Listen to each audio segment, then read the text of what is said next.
How about that one? Hello, everyone, and welcome to another UCR Real Talk Roundtable. Who have we got with us this evening today? I don't know. It's everywhere. We have the lovely Jeffrey Emmett. Hello. Hola, ¿cómo está? Jeffrey's bilingual and everything today. It's very exciting. Luke, how are you today? I am okay, which is good for me. So yeah, hey. Exciting. And of course, last but definitely not least, we have the lovely Miss Katie Underwood. How are you, Katie, today? I'm I'm excellent. I think I'm the only person on the panel that's actually had a great sleep, but I'm sure we'll get to that. So yes, today's I'm the topic. stable one. Today's topic, we're Yeah, going to talk about surprisingly. something that everyone wants, needs, and when you really want it, you just can't get it. No, it's not sex; it's sleep. So, this is probably a very different topic for UCR, but it is something that's quite important. I'm going to hand it over to Katie straight away because you were the one that kind of said, "Hey, let's discuss sleep," and we went, "Hey, that's probably not a bad idea." So, why do you think sleep is so important, Katie Underwood? Look, to give you some background and how I become aware of how it's important, you, as I'm sure many people have, we've all had periods of our lives where we struggle to sleep. But I think it Mm-hmm. really came to the fore in my years when I worked in a drug and alcohol counseling center. And in any form of recovery, other than taking someone away from their addictive substance, the first thing that all of the wellness practitioners and health support staff will look at is the client sleeping, because without sleep it's very hard to regulate your energy levels, to boost your immune system, to activate a fitness program or anything else. Really, sleep is kind of the baseline foundation for a person's health. And of course, that applies to you whether you're in drug and alcohol recovery or not. As ordinary humans, anyone will tell you if they're not sleeping well for more than 2 or 3 nights, everything goes out the window. The types of food that you'll choose, whether you can exercise, your emotional regulation, everything just disappears. So I think it's really important that we kind of talk about, what we're getting. Also, I think there's a lot of myths around what the normal amount of sleep is, what we think we're supposed to get, as opposed to what we actually need. And there's huge variation in that. So yeah, I just felt like it was useful to raise the conversation. Maybe we can all talk about kind of what our personal experience of sleep is. And then I'd really like to introduce some healthful sleep hygiene tips that I think lots of people perhaps aren't aware of, the things that they can do to help themselves.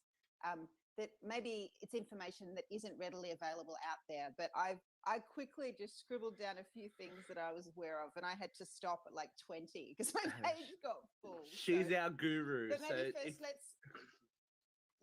let's talk about where everyone's at with their sleep patterns. What's your normal and what are you getting right now? Look, I feel I should go first. yes, I you just should. Go. am feeling it because I am a shift worker. An RN who works in a hospital, so I'm on rotating shifts, so I never have a normal sleep schedule.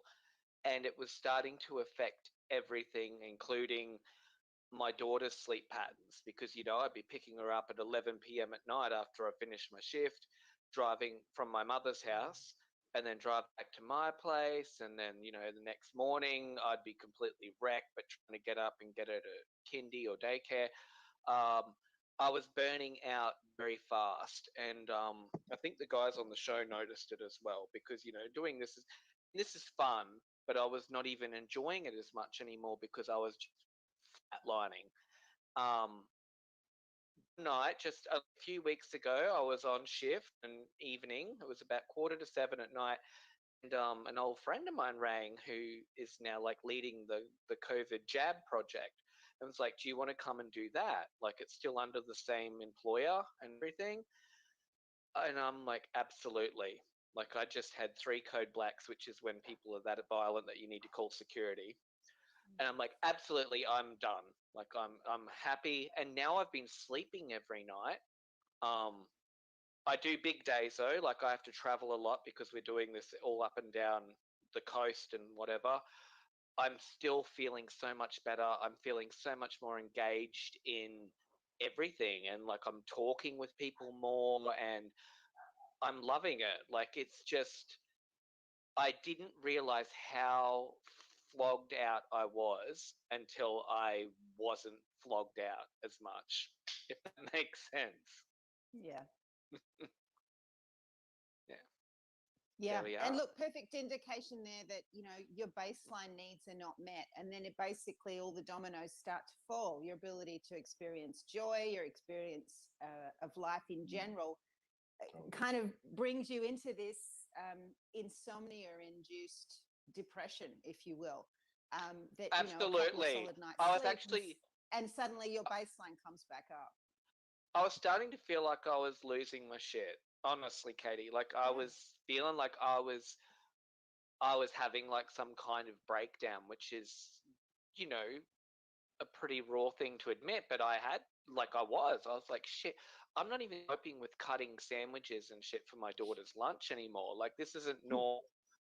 And I knew it wasn't normal, but I just kept going and going and going and going until the point where I don't know, I probably would have just stayed on that treadmill until I ended up catatonic or whatever. And only now that I'm sleeping again and that I'm like, this is really important that I try and keep kind of hours. I know this isn't going to be forever, but I don't think it's healthy for me with a young child to go back to rotating shift work as a single parent because I just decided to do life on hard mode. So there have been a lot of studies to show that the response times of shift workers or people who are chronically sleep deprived are about the same level as a drunk driver. Exactly. So And most of these shift workers are like health workers and stuff who should be on the ball, and they're not because we're fatigued. yeah, Completely so fatigued. it's a very real concern in that industry, in any industry where people are working shift, whether you're talking frontline healthcare, whether you're talking long haul drivers. And not surprising that often that, trucking industry is prone to drug use because they're trying to manage the dangers of sleep deprivation. Not to say that drug use is going to make the response times any better, but, you can certainly understand the appeal because Of why they would use a stimulant, yeah. yeah, because the alternative is they're going to not respond quickly enough when things arise, and then you've got terrible road accidents happening. So I think sleep in those industries and other industries are really important. But even just for the ordinary person at home managing a life, work, and a family, we all want to be as much at our best as we can. And if you're not sleeping, it's really, really hard to kind of put your best foot forward. Jeffrey, what about you? Where are you at with sleep at the moment? Hot Mess Express. The last like 2 weeks. Sorry, I didn't mean to laugh at you. No, it's true. Listen. And I learned years ago that I need sleep or I'm just emotionally unstable. I don't do well. I'm snapping. I hate everybody. Cranky. I don't function well. And when I was younger, I think maybe it probably played a big role in my life because we'd go out, especially after drinking. I did not sleep for crap. Now I still struggle. Like I'll maybe get like 3 to 4 hours and I wake up constantly. It's not good. It's not good. It definitely makes me miserable. Yeah. So, you raise an interesting thing. I think for a lot of people that experience insomnia, they think, well, I need to just kind of stay in bed for 8 hours, and yet you're waking up constantly. And one of the things that I learned from a lot of the wellness practitioners when we were working in the recovery mode is that getting a consistent 4-hour block is kind of like the minimum acceptable level, to remain somewhat sane. So if you're not getting that, then I think, you definitely need to look at taking some different steps, having some interventions, and looking at your overall sleep hygiene and things that you might do to improve that. The ideal, I think, on average for an adult, surprisingly enough, is 6.5 hours. We get this whole 7-8 hours being the Disney fairy tale sleep amount. But from my personal and professional experience, if you're getting 6.5 hours of quality sleep, you're actually doing really well. And the older we get, the less solid blocks of sleep we need. So, if you're getting close to 6 hours, actually that may well be enough for you. But yeah, less than 4, and I'd call that problematic. So we'll talk about how we might help you a bit later. Yeah. But it is strange, What about Katie. you, Steve? Like, Where you at? I'm a bit of a strange beast because I grew up so in the performing arts. So I would be in dance class until 9:30 at night, 3 nights a week during high school years, and etc., and then coming home Gay. and eating dinner at that time, and then doing homework and which led to me being a night owl now, and I worked in hospitality for nearly 12 years as well, so that didn't really help. You come home after working full time, but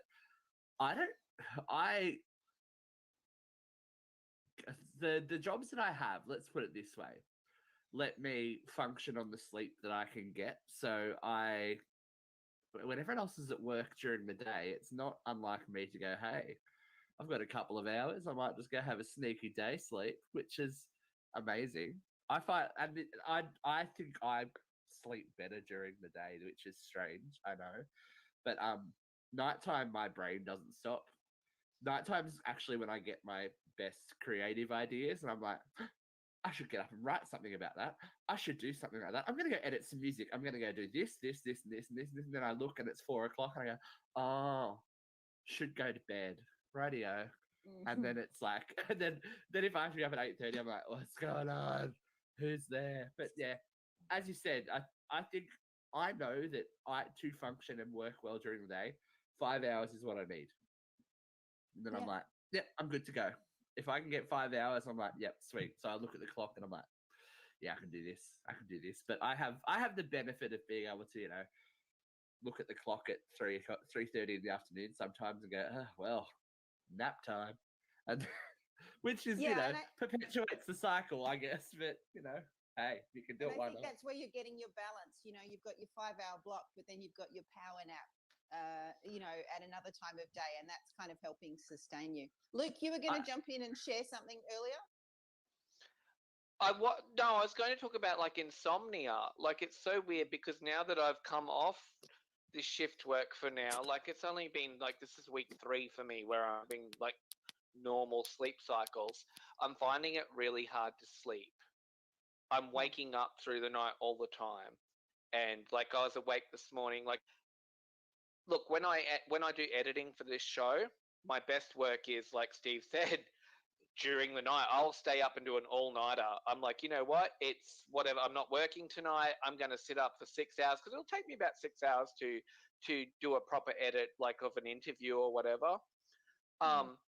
That's when my best work gets done. I might start at 9 at night, finish at 3 in the morning, then go to sleep.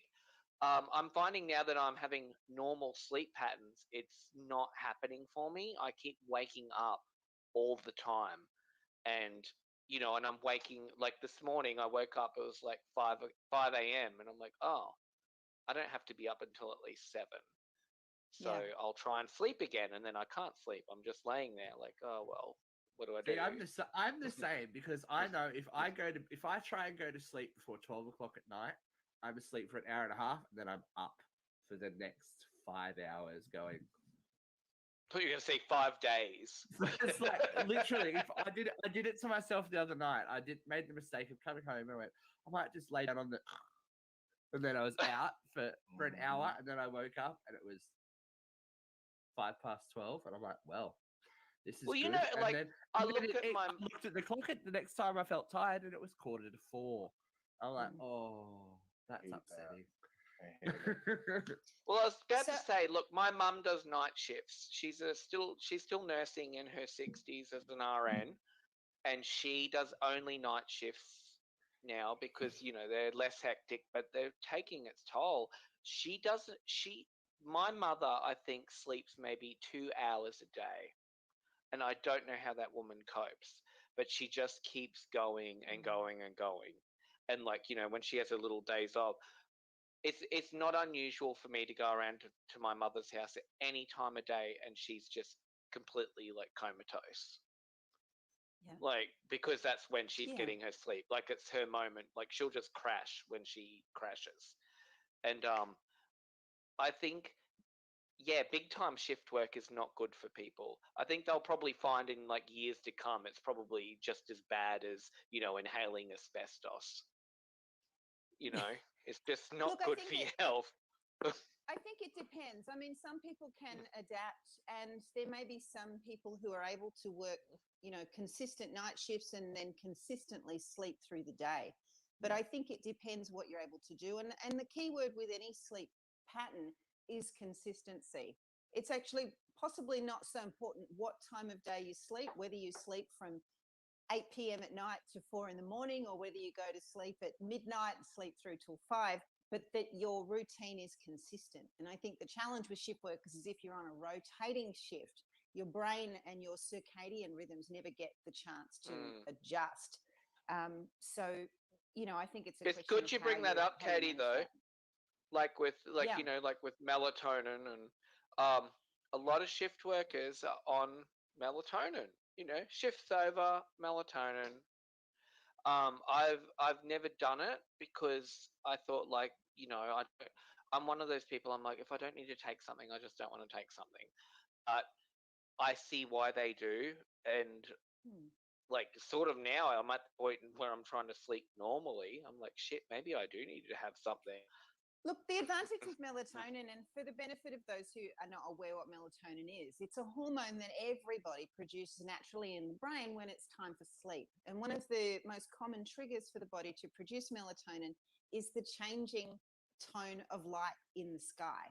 So this is why some people will find it more difficult to sleep at certain times of the year, if there are longer days or there's more light or less light.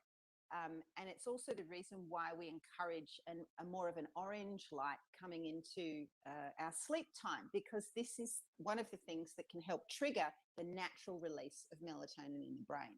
But obviously for people on shift where the brain doesn't know what the fuck is going on from one day to the next, helping introduce higher doses of melatonin in the brain for them is a way of sort of naturally supporting sleep. So, I think it's misleading to think of melatonin supplement in the same way that we might think of, other sleeping tablets or sleep aids. I think it's a really great sort of natural remedy to help support you if you're struggling.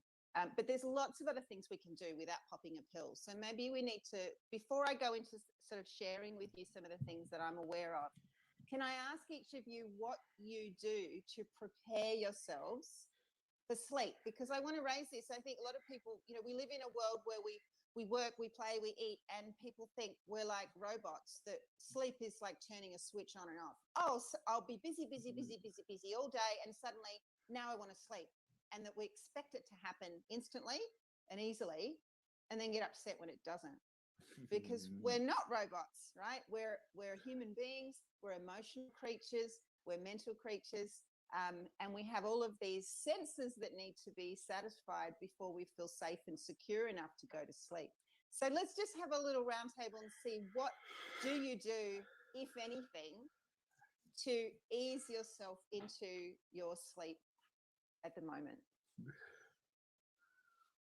Me? I used to pop Jeffrey, pills. you want to go first? Jeffrey. Jeffrey, you go. Well, the doctor gave me pills. So for a couple of years, I was taking, some trazodone, which was knock me out quick in this window, but I had to be in the bed. And now I'm not on it, and I tend to put the kids to bed, and I try to go to bed with them.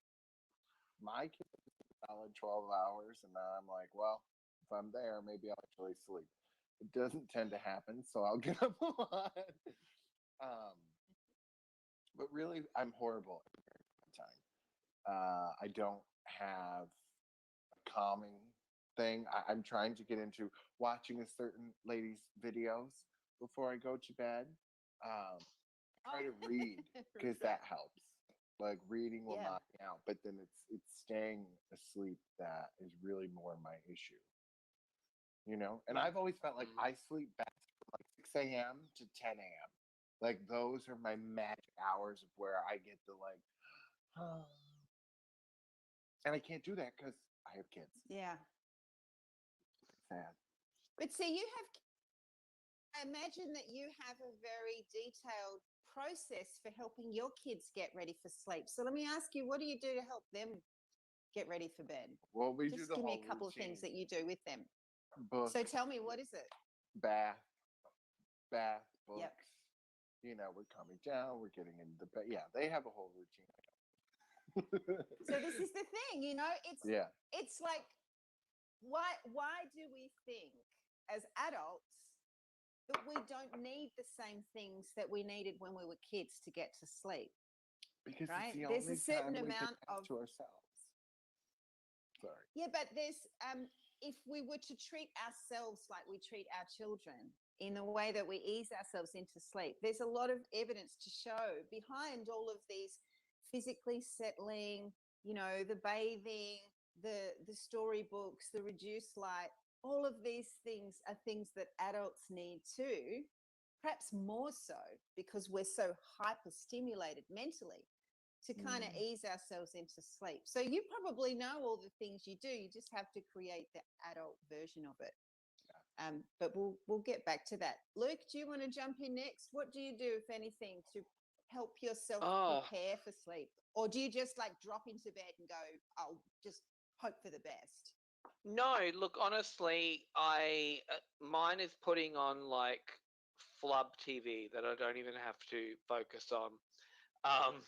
So it will just put me to sleep, but I need like something that's occupying my mind to sort of wind me down, because especially if I finish like a late shift and whatever, and it'll be just something trash like Judge Judy or whatever. So, you know, I'm not really that invested in it, but you know, it might be interesting if, you know, this bitch shows money for a poodle or whatever. But yeah, like I do that a lot, and I find like I try not to do it for my daughter a bit, because, you know, my big thing is, because when she's being looked after elsewhere, she can have iPad and whatever, and all of that. That's all removed, and then, you know, we may read a book. Every now and then I'll, like, you know, put on a show she likes on YouTube on the television, so she's not like directly able to scroll or touch or whatever. And that, you know, nursery rhymes or a show she watches, and then she'll fall asleep to that. And I find that works for me while I'm doing my wind down process, because like if I'm finishing a late shift, especially, I'll be having a shower at something ridiculous at like 11 p.m. at night, and trying to get myself to sleep. And it kind of takes me back to, like, you know, I was listening to a lot of, and I don't do it anymore, and I wonder why I stopped. I was listening to a lot of meditations. I was, when the end, like, oh God, am I going to go there? Yeah. Look, I was in a shit relationship. These boys know that. When that sort of the final gasps of that horrible relationship that I was clutching to ended, I started listening to a lot of, you know, like meditations that were sort of would put you to sleep, and they were working. I actually could sleep because I had like this waves of fucking PTSD were hitting me, because I realized how shit the last 5 years had been. And that worked for me. And then I sort of got to a point where I'm like, okay, no, like I was sleeping fine. I was like good, solid sleep. So I was working GP land. So I was doing, you know, 8:30 to 5, good hours. And I sort of got to a point where I thought, oh, I don't need it anymore. I'll be fine. But then I found once I started working at the hospital, I've been, yeah, like, you know, it'll be SVU, Judge Judy, whatever, after a random shift. So I'll just like tune out and fall asleep. So I'm not sure if that's a good way to crash out, but that's what I do. Yeah, I mean, look, it's understandable. We all go for what works. It may or may not be the best thing for your brain chemistry, but certainly some of the things about one of the articles I just read is that people, and it was actually an article on children and looking at children that have sensory processing disorders and how that might affect you when you go to sleep. And some of the things it raised is all of the different tactile ways that we experience our world and how that affects us. So it might be something simple like the materials that you wear to go to sleep. You know, are you hypersensitive to tactile stimulation? Do you need to wear something soft, or conversely, do you need to wear nothing at all? And that might help you as you go to sleep. On a visual spectrum, some people need a visual soft stimulus to go to sleep. So for kids, the version is the nightlight.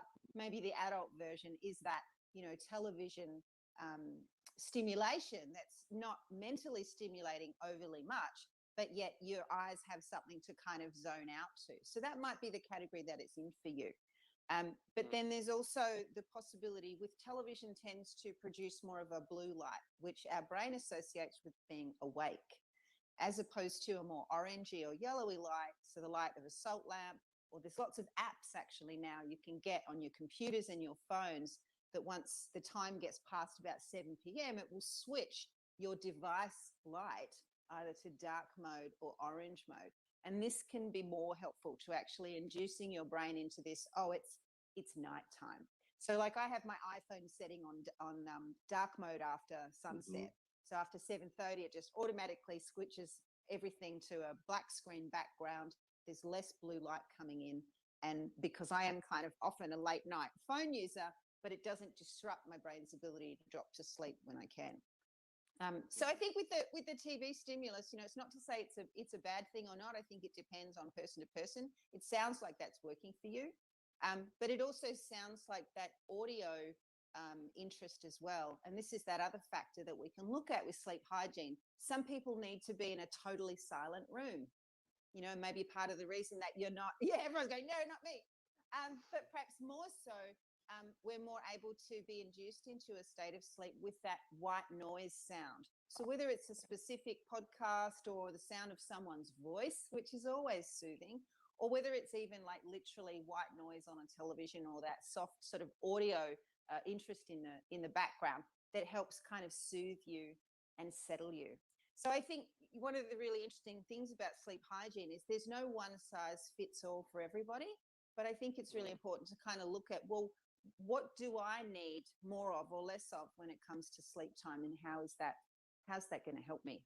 Steve, what about you? What kinds of things do you do when you go to sleep? What do you do to help yourself, if anything? Well, see, I used to be like Luke. I used to have the TV on, and I realized that would wake me up more during the night. So now, so for the last, did that bitch pay for the poodle? I don't, Oh my God, I don't care. I don't watch Judge. I don't watch Judge. I was laughing. That's amazing. That's been a while though. So I used to do that all the time, but I stopped doing that. But I'm kind of guilty of sleeping wherever I can, whenever I can. Like, this is really bad, but I fall asleep in the bath. And I'm like, oh, why is that bad? You're gonna die. Like, You're gonna be like What Lies Beneath with Michelle Pfeiffer girl. I'm like, oh, I'm so happy and cocooned, and then I hear myself snoring. I'm like, that's a bad idea. Sit up, get out, and go to bed. But yeah, I'm as you said before, it's quality. Like when I was doing full-time performing arts study, my housemates thought I was the strangest creature in the world because we would get home for a day full of dance and everything, and it'd be 4 o'clock. I'm like, all right, I'll see you in 10 minutes. They're like, what do you mean? I'm like, I'll see you in 10 minutes. I would go have my disco nap. 10 minutes is all I need. Get up. And it was like, I'd had 9 hours. I'm like, yeah, let's go. Let's do it. And they were like, we're exhausted. I'm like, no, man, let's go.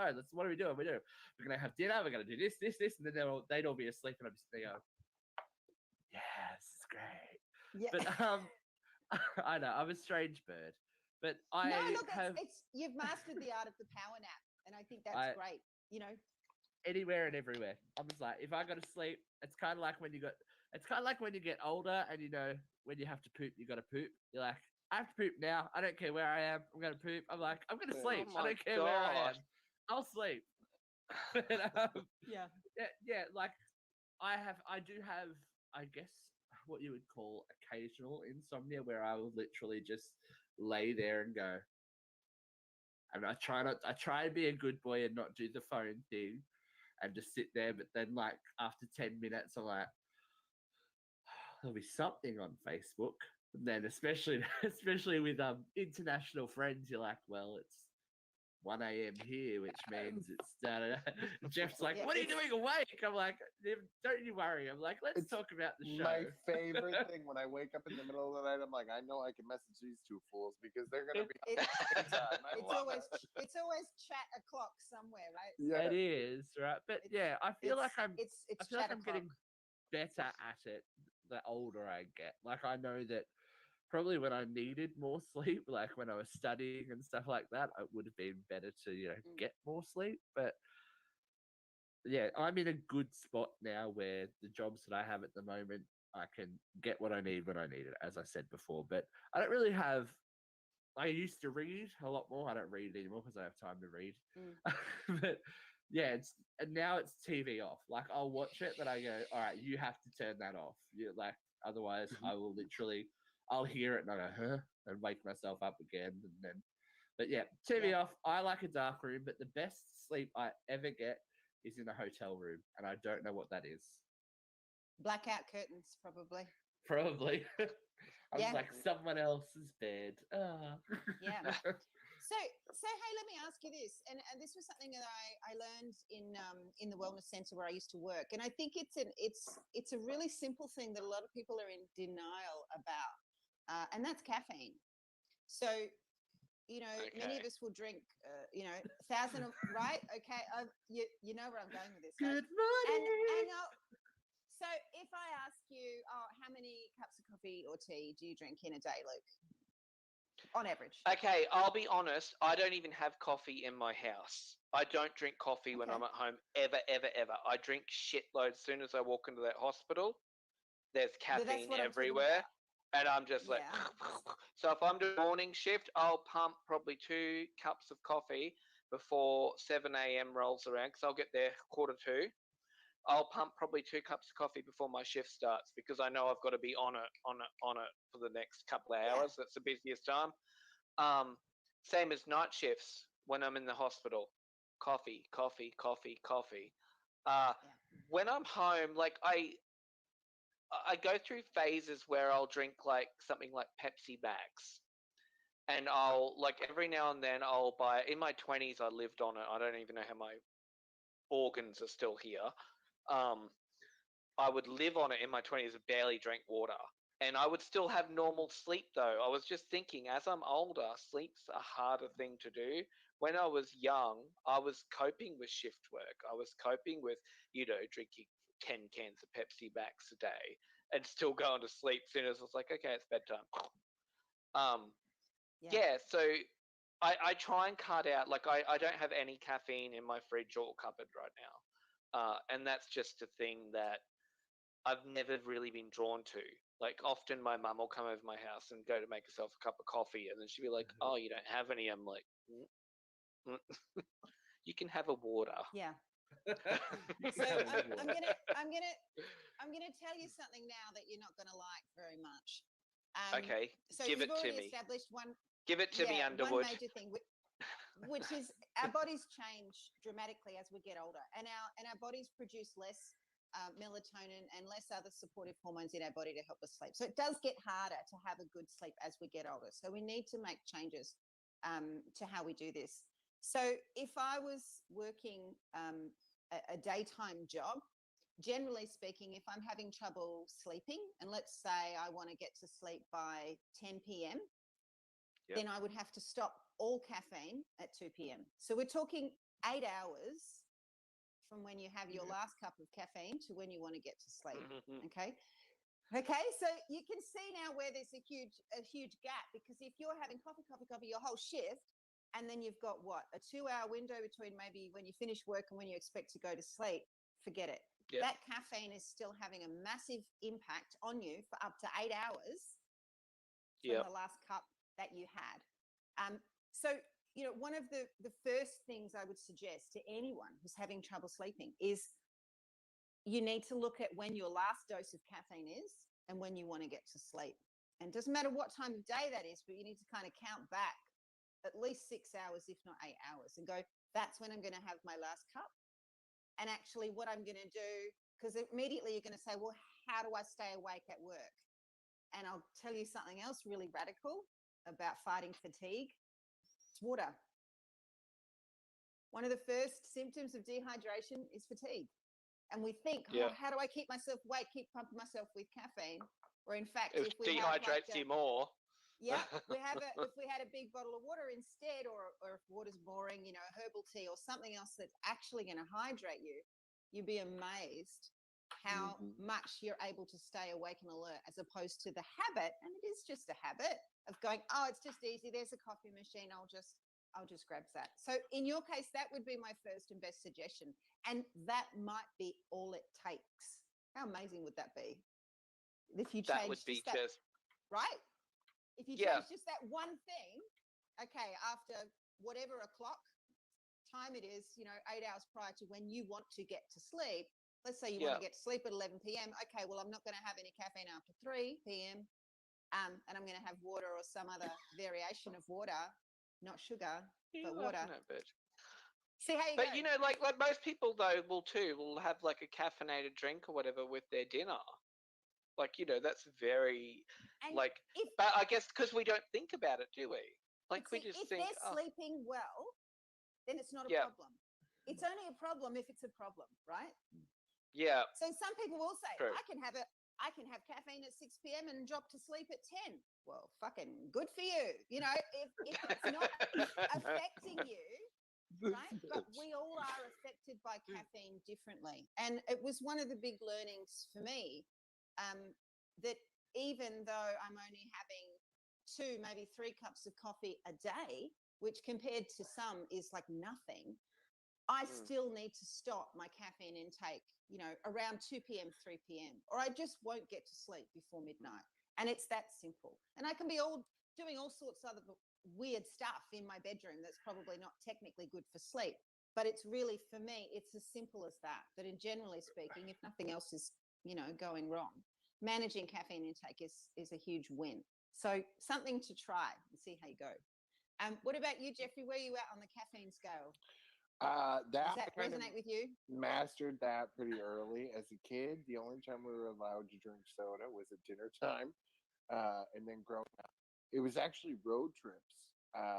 My ex and I would always road trip, and we would, do 5-hour energy shots, pumping Red Bull.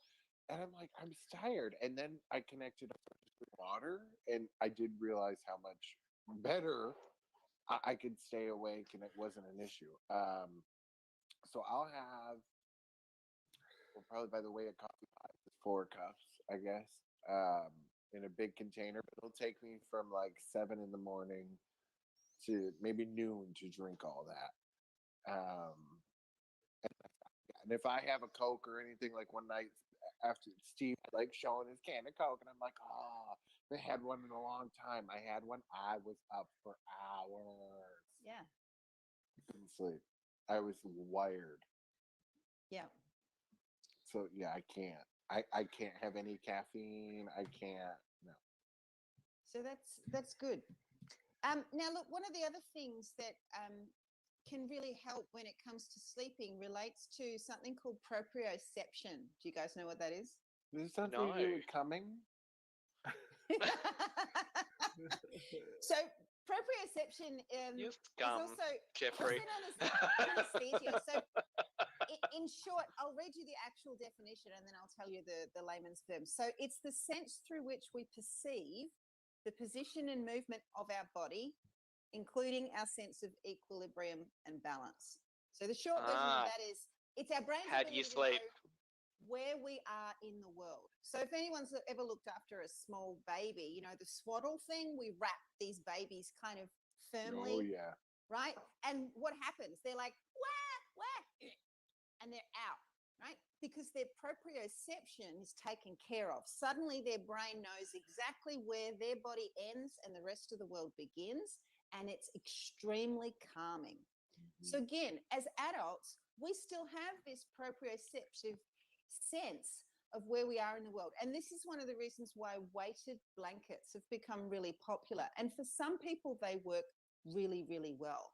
So it's one of those things that you the weighted blanket creates this light pressure on your body and kind of gives your brain that additional marker. Back in the olden days, all the blankets were really heavy, made of solid, dense materials. I remember I used to go to my grandma's place and she'd have like 8 blankets on the bed and I'd be strapped down under these blankets, kind of feeling like I And couldn't a move, lot of old but it would people help me love a sleep. lot of texture, Yeah, so even if it's not cold, and they will just want the weight. Yeah, I've that's seen that right. just working as a nurse. And without knowing the science behind it, they know that that works. Whereas in our modern generation, we have all these light, fluffy doonas that weigh nothing. But actually, it might well be that this is working against us. So I think for some people, exploring the idea of having a really heavy blanket or even one of those proper weighted blankets can really help you settle. I actually bought them for my 2 children. Now, one of them tried it for a bit and then found, you know what, I don't have any problem sleeping. But my other daughter really, really loves it. She's more that hyperactive, mentally active, late night thinker type, like you described, the night owl type. And even on a hot night, she's like, no, I need the weighted blanket. And she has her teas around her and she's like, I need to feel safe. And when she's got that kind of swaddled feeling, she'll drop off much more easily. So, can I ask a question? Yeah. So, what's the deal? I'm one of these people that has to have a fan on as well. Me too. So that's white noise. What's that about? So what But that's about? For me, it's a body temperature. Like Yes. it can be freezing cold. Like in the middle of the night, if I wake up, I'm like, I want the fan on. I turn the fan on, and then I get under the blanket anyway. Yeah. So what's that all right, about? So there's 2 things going on there. So one with the fan is possibly the white noise, the auditory stimulation that you're getting, actually the noise of the fan. But what you're referring to is the temperature control. So this is another common misconception. The fact of the matter is that our bodies need to cool down to a certain temperature to be able to sleep. Now, anyone who's tried to sleep in the middle of summer will tell you, if you're too hot, it doesn't matter how many fucking drugs or tips or tricks you use, you're just not going to get to sleep. And this is because our core body temperature has to drop for us to be able to fall into that sense of sleep. So I know it seems counterintuitive to think, why would I put the fan on then hop under the blanket? It's actually telling me that you need to have that feeling that your body is cool enough, and then you can go to sleep. Then this is, I have the same thing with like him, except everybody bitches when they come in my house at night because I keep it at 60. The air conditioner is on 60. My bedroom is a meat locker. Joe and I would have the window open in the middle of winter, and the fan was going, and I have to have wind blowing on me. I'm like Mariah Carey at bedtime. I had hair. It's got to be blowing, but I have to be in a blanket. I want to be under that blanket, and I want to be cold. No, that's right. And so you're tuning into the fact that your body temperature needs to drop. And so, usually it's going up at night. Yeah, so it's another common problem. And it's actually one of the reasons why having a shower or a bath just before bed can be very helpful. And it seems counterintuitive, but I'll explain what happens physiologically when you have a bath or shower. So you get into the bath or shower, it's hot, right? You think, how's that going to help me? But actually, when you come out of the shower, and your body temperature, by contrast, goes from being very warm to very cool, because your body's homeostasis is such that it's always trying to bring you back into equilibrium. So immediately when you get out the shower, your body's working much harder to help your body temperature to drop. So it's a great time to kind of jump into bed, allow your body temperature to cool down, and then you're more able to sleep. So, for some people, if you've got ducted heating or other things going on in the household, or maybe that you're actually sharing a bed with someone whose core body temperature could be keeping you awake. And this is why a lot of the older generation too sleep separately. We don't think that's very romantic, but actually on a practical level, it can really help people with their own sleep hygiene, because then you're not competing with, far out, I love you, but you're really, really hot next to me in my bed, and I'm not able to settle because of it. So that's another really simple thing. I Love Lucy had a separate bed to her husband. Yeah, so they can both get a good night's sleep, right? Because she looked fabulous. I always like Joe was like a blanket. he was an inferno. Like you could walk in the bedroom and the temperature was just, if it was the door was shut, it'd be warmer in the bedroom because he just burned so heat in the middle of the night. Yeah. And Gabe is like that. And he ends up in bed with me all the time. And I'm trying to shove him over because he's burning up. And I'm like, oh, he's so hot. He's sweating. He's making me sweat. Kid, Yeah.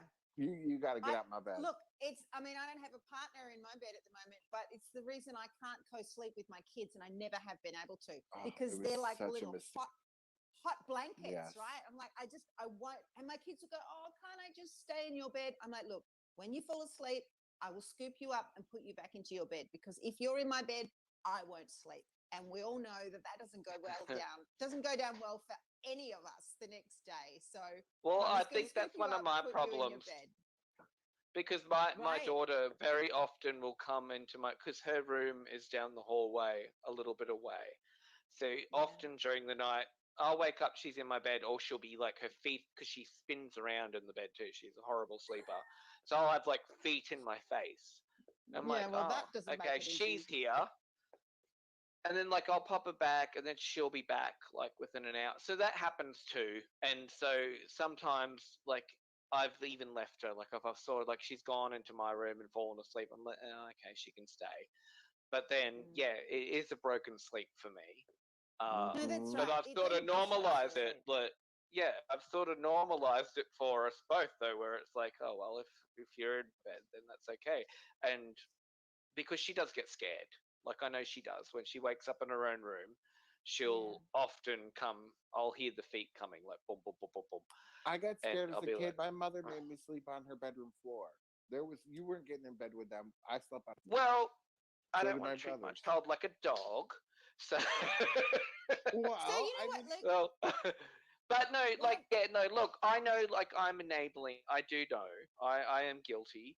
But I guess it's just what happens. So I think it does affect my sleep patterns as well, because I have a child that's quite dependent on me, and you're the same, Jeff, with Gabe. I know, where they just end there, and their feet are in your head, and shit too. I was like, get out of your fucking bed. Their kids got no business. Stop fucking that's why you.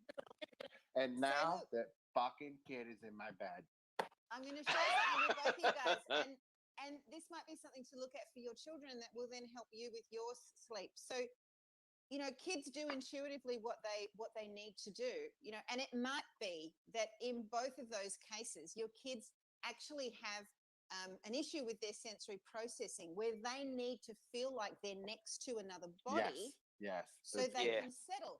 So rather than that stimulus, right, and this just comes back to their proprioception. They need that feeling of something solid next to them to feel safe and settled.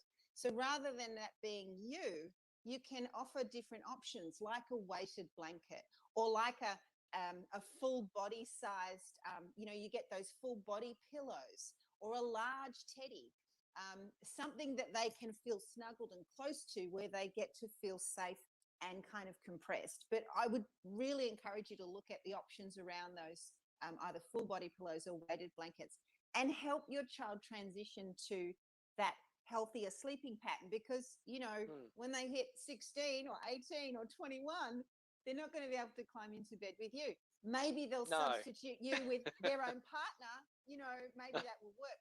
But there's going to be a period where it's not going to be okay, and they're going to have to substitute and sort of reacclimatize to using something that they can use on their own. So just a suggestion, but understanding that there's a reason why they're seeking that out. Our children don't deliberately try to annoy us. They're just trying to get sleep like we are. Sure? They're seeking out, maybe sometimes. But, most of the time they're just trying to get a good night's sleep. And all they know is, well, when I go into my mum or dad's bed, that works for me. So I think it's about empowering them and giving them a different option, and say, hey, let's try this. I found this really amazing blanket. How does that feel? Give it a go. Or whether it's a gigantic teddy or a body pillow, whatever you think they're going to kind of get into. But, with my daughters. As soon as we're off here, I'm getting a weighted blanket. Me too. I'm ordering them all. Those kids need them. I'm like, the hell with them. And look, they make them for kids. So obviously you can't have it be too heavy, or they're going to feel trapped. So you do need to look at the lightest weight, and all of those companies will have, charts where you look at, okay, if my child's this big, this many kilos, then you want this sort of weighting. But I just know with my daughter, it's absolutely worked a treat. She used to toss and turn and be a very light sleeper. Now with that blanket, she's like out in 10 minutes. It's amazing. Plus we have music playing. Both my children go to sleep listening to music, so they need that auditory stimulus, and that helps them. Well, actually, Katie, I wanted to talk about that because I spoke about earlier, like I used to listen to meditations and that, and I'm really looking at doing that again just to get myself back into a cycle. Yeah. And I promise audience, I'm not plugging Katie's Katie's CD, but I am going to definitely try your CD. No, I really want to because Jeff's been telling me. Jeff will do it. Mentoring Katie Underwood. No, because Jeff's been telling me, he's like, oh shit, he's like, I'm really zoning out and chilling out. And so I'm going to give it a go because I think those old meditations work for me. And oh, look, he's even got the props. Did I not post a picture on the page where I was like this? I did. You did.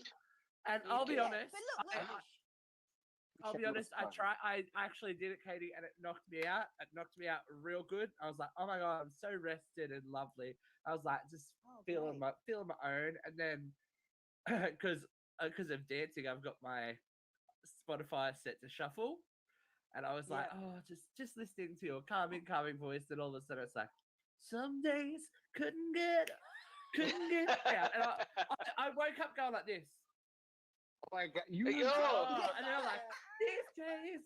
I was having a Bardo fest. I was like, I mentioned it to the boys. I was like, that's Katie's voice. I went, oh, yeah, I really like that. All the shoulders are going. It's shoulder popping time.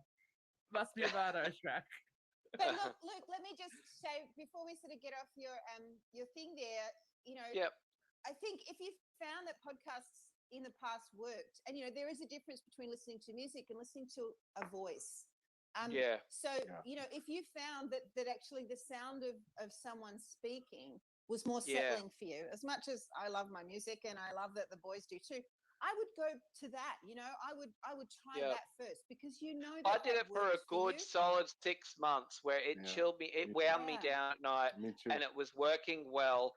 And I think, and I'm like reflecting now, I'm like, oh shit, that's much more healthier than listening to Judge Judy and fucking the poodle.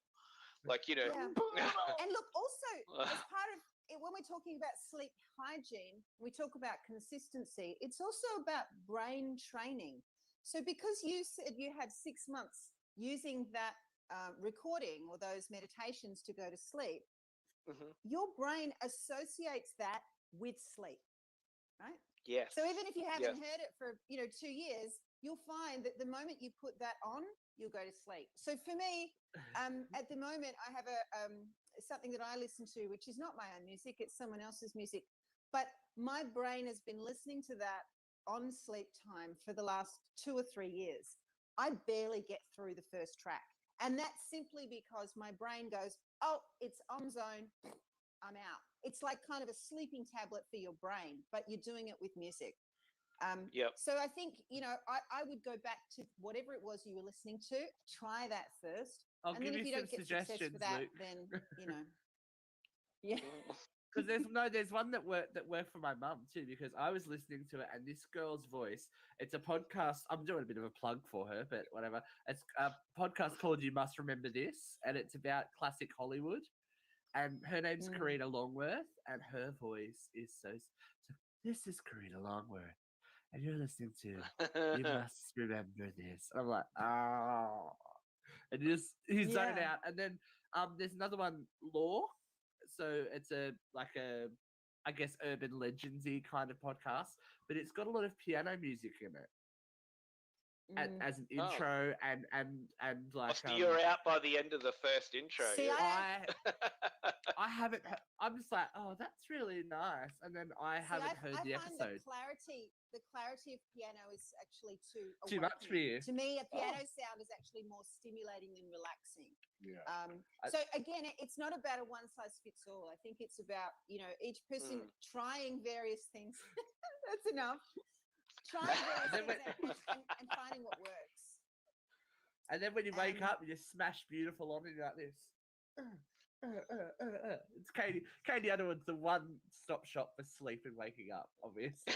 Oh, funny. But yeah, no, and look, and people find this kind of stuff through different ways too. Because you know what? 5 years ago, me, if someone said you were going to listen to meditation music or anything like that, I'd be like, yeah. But you know, then after I've been pretty open on the show and with you boys about having a pretty horrific, you know, relationship. So those meditations were based around that. It was based around like sort of, you know, just healing from something that was quite traumatic and, you know, narcissism and all those kind of shit. And it was really therapeutic for me at the time, because I was definitely going through a time where I thought, well, you know, I'm quite alone in this. Like, no one else gets this, because when I tell them, they just think, well, that's just fucking crazy. Why would you be in that? But so that helped me. The music was really like there for me every night. It was like an old friend. I was like, I'm going to sit down, I'm going to listen to this. And I was sleeping sound. It's just the shift work that come on later. Yeah. That's just throwing me in a So, spin. Katie, I've got a couple of sleep tips here. Let me see if you agree or disagree with what this Okay. little article says. So we've got, make sure your bedroom is cool, dark, and quiet, which we've already, you know, discussed. Ask Yeah, your parents to absolutely. help. Yeah, well, this is Look, obviously that's more a- aimed at that's a children, yes. but exercise during the day. Oh, who has Do you time think for that helps? Yeah. Avoid big meals before bedtime. If I had a glass of warm milk, I'd vomit. But I don't get that. Is that's But obviously everyone, look, this is aimed at children. whose biggest meal? No. But like, you know, just in general, the biggest meal for most people is their dinner, right? Which is before bed. I think we like honest. I've changed that up in my own life because I did work weird hours. I always have my biggest meal is my lunch. I have the tiniest breakfast if I don't skip it, which I'm naughty for. And dinner is usually a smaller meal, like a snack. I mean, look, almost. when they're talking about big meals before bedtime, I think it's more about within 2 hours of going to sleep. So, you know, if you're having your meal at 7 and you're not trying to get to sleep until 10 or 11, you know, you're going to be okay. But for people like me, for instance, I'm a chronic late night snacker. But that actually tends to help me go to sleep. But for others, it will, and there's more evidence to suggest that eating just before you go to bed actually disturbs your sleep because it activates your gastrointestinal system, and so your body's in activation rather than in settling. So again, it can work well for some people, but really not well for others. Well, we've tackled the caffeine and soda thing, and we've talked about having a bedtime routine. But how realistic is it for adults? Especially adults with jobs and stuff, to try to go to sleep at the same time every night. Now, look, that's the only one that I will disagree with. Yeah.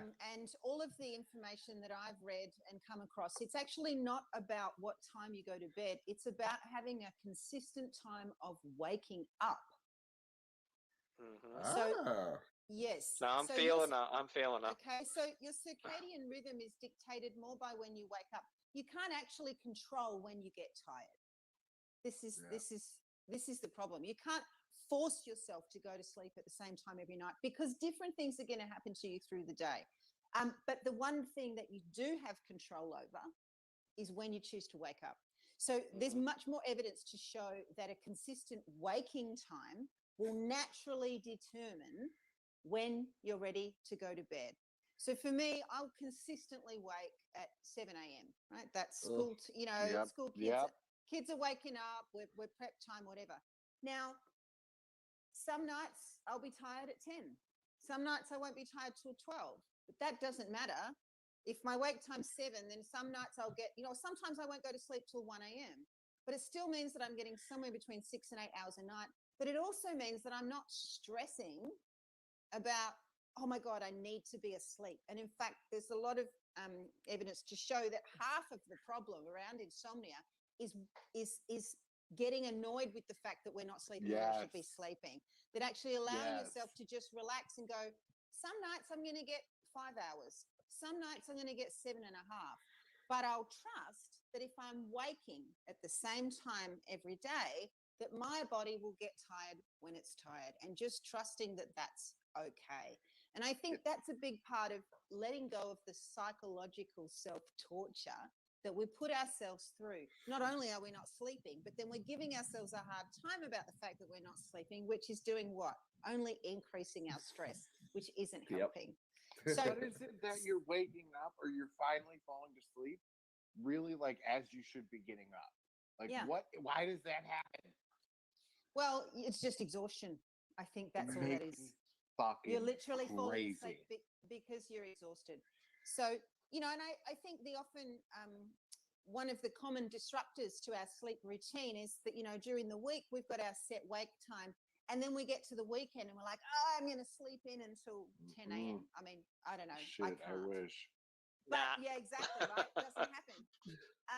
But No then even kids on the here. weekends, that we, you know, that we want to be waking at the same time. So that's the only thing. Everything else on that little chart you showed us, I think, is really, really helpful. And all of the rules that we use for helping kids go to sleep still apply to us as adults. We can still look at that info and get a lot from it. But for adults, I think it's definitely more important for that setting our wake time. I think for kids, setting a consistent bedtime, absolutely yes. I agree that that's really important for children, that they need a hell of a lot more sleep than we do. But adults, set your wake time and let the rest just fall into place. Would you say a little more self-care is probably going to really aid us in getting better sleep? Yeah, of course. So, you know, this is the other thing. I'll come back to my comment about we're not robots. You know, we can't just push ourselves all through the day. Stress levels are up, caffeine levels are up, you know, mental activities up, and then go, oh, now I want to just switch the off button. So obviously one of the other common disruptors of sleep is having chronic stress in our lives, whether it's mental stress from being busy, whether it's emotional stress from being in a challenging relationship, like Luke mentioned, or maybe having family dramas, or maybe one of your kids is sick, or all of the various other things that can create emotional stress. So really looking at ways that we can support ourselves through the day when we're awake to help ourselves feel better, be able to relax and look after ourselves, so that when we come time to put our head on the pillow, there's not such a massive gap between where we are in our daytime operation and where we want to be in nighttime. So absolutely self-care through the day. But you know what? That's a whole other podcast. That is a whole other podcast. And that's probably a good spot to wrap it up for today. So thank you everyone for joining us. It was a very interesting chat, actually. I think, well, I'm going to go have a nap later, so, you know, whatever you guys and need the boys to do. are going to go off and order weighted blankets for their They kids. are weighted blankets. Everyone. And It really works. It's nighttime here for you bitches. It's daytime.